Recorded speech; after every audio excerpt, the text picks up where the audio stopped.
আজ মেট্রোর 3টি সম্প্রসারিত অংশের উদ্বোধন করবেন প্রধানমন্ত্রী নরেন্দ্র মোদী। বিকেল 4টায় কলকাতায় নামবে তার বিমান। সেখান থেকে সড়কপথে যশোর রোড মেট্রো স্টেশনে পৌঁছে 3টি সম্প্রসারিত লাইনের সূচনা করবেন তিনি। এরপর যশোর রোড স্টেশন থেকে মেট্রোয় চড়ে দমদম বিমানবন্দর স্টেশনে যাবেন। ওই মেট্রো করেই ফিরে আসবেন যশোর রোড স্টেশনে। প্রধানমন্ত্রীর পরের গন্তব্য দমদম সেন্ট্রাল জেলের মাঠ। সড়কপথে বিকেল 4:45টায় দমদমে এসে সেখানেই জোড়া কর্মসূচিতে যোগ দেবেন তিনি। এই বিষয় নিয়ে বিস্তারিত জানতে সরাসরি সভাস্থলে চলে যাব। আমাদের সঙ্গে রয়েছেন প্রতিনিধি শিবাশিস মৌলিক। শিবাশিস, আজ একাধিক কর্মসূচি নিয়ে রাজ্যে আসছেন প্রধানমন্ত্রী নরেন্দ্র মোদী। কি কি কর্মসূচি তার রয়েছে? পাশাপাশি বিধানসভা ভোটের আগে একটি রাজনৈতিক সভাও তার রয়েছে, সেখান থেকে কি বার্তা দিতে পারে? এখনো পর্যন্ত বঙ্গ বিজেপি সূত্রে কি খবর? দেখো মাধুরী, শুরুতেই তোমায় বলে রাখি যে আজ তৃতীয় পরিবর্তন সংকল্প সভা বঙ্গ বিজেপির। আমার পিছনে যে ছবি দেখা যাচ্ছে, যে আয়োজন দেখা যাচ্ছে, সন্দীপ সাধুকাকে বলবো একটু মঞ্চের ছবিটা তুলে ধরতে। এই মঞ্চ কিন্তু মূলত রাজনৈতিক মঞ্চ। বঙ্গ বিজেপির আয়োজন করা এই মঞ্চ পরিবর্তন সংকল্প সভা এখানে হবে, যেখানে জনসভায় বক্তব্য রাখবেন দেশের প্রধানমন্ত্রী নরেন্দ্র মোদী। এই জনসভার আগে তুমি যে কথা বলছিলে, বিকেল 4টে নাগাদ তিনি দমদম বিমানবন্দরে আসবেন, কলকাতা বিমানবন্দর। সেখান থেকে তিনি যশোর রোড মেট্রো স্টেশনে যাবেন। মেট্রোয় তার 3টি রুটের সূচনা করবেন। তারপর মেট্রো চড়ে তারপর তিনি চলে আসবেন এখানে এই সরকারি মঞ্চ।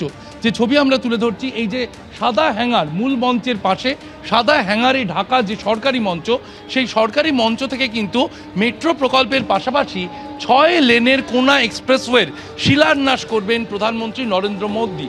কোনা এক্সপ্রেসওয়ের শিলান্যাস রয়েছে আজকে, সেই শিলান্যাস করবেন প্রধানমন্ত্রী নরেন্দ্র মোদী।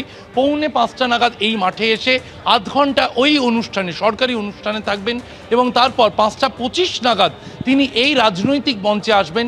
সেখান থেকে তিনি তার বক্তব্য তুলে ধরবেন। আজ যেমনটা শুরুতেই বললাম, 29শে মে আলিপুরদুয়ার, তারপরে 18ই জুলাই দুর্গাপুরে আমরা দেখেছি পরিবর্তন সংকল্প সভা।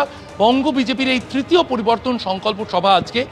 আগামী বছর 26-এর বিধানসভা ভোটের কার্যত সলতে পাকাতেই কিন্তু প্রধানমন্ত্রীর এই কর্মসূচিগুলিকে রাখছে বঙ্গ বিজেপি, এবং 7 থেকে 8খানা কর্মসূচি রয়েছে পরপর নরেন্দ্র মোদীর, এমনটাই বঙ্গ বিজেপি সূত্রে জানা যাচ্ছে। তার তৃতীয় সভা আজকে রয়েছে এবং সেই তৃতীয় সভা আলিপুরদুয়ার দুর্গাপুরের পর আজকে দমদমের এই সেন্ট্রাল জেলের মাঠে তার তৃতীয় পরিবর্তন সংকল্প সভা, যেখানে মূল বক্তা হিসেবে বক্তব্য রাখবেন প্রধানমন্ত্রী নরেন্দ্র মোদী।